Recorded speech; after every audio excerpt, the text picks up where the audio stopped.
Let's begin with Foreign Affairs Secretary Rody Locsin having an apparent change of heart. After first hinting at withdrawing from the UN Human Rights Council, he now says the Philippines will stay.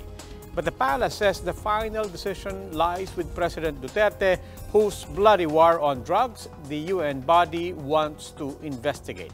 Maricel Halili with the story. President Rodrigo Duterte is seriously considering cutting diplomatic ties with Iceland. Presidential spokesperson Salvador Panelo said the Iceland resolution adopted by the United Nations Human Rights Council or UNHRC to investigate the war on drugs in the Philippines does not sit well with the president. The words of the president is, I'm seriously considering cutting ties with Iceland. In other words, he's mulling over it. So let's see how it develops. The statement, however, seems to contradict that of Foreign Affairs Secretary Teddy Boy Locsin.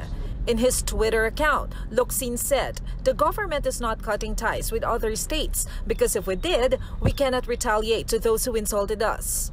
Locsin also insisted that the country will not quit from the UNHRC since we still have to teach the Europeans moral manners.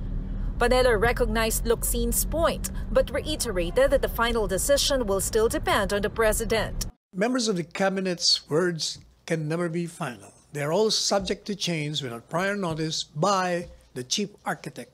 For Senator Tito Soto, withdrawal from UNHRC may give us an advantage.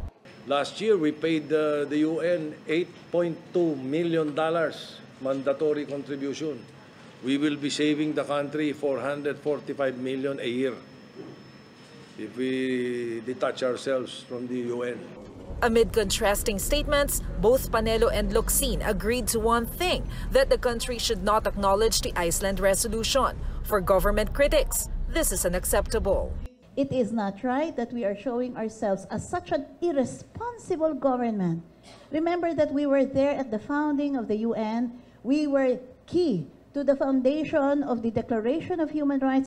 Yung Iceland resolution conflict that occurred in the UN was the most disastrous, was the worst diplomatic defeat of the Philippines as an independent nation. And this was led, okay?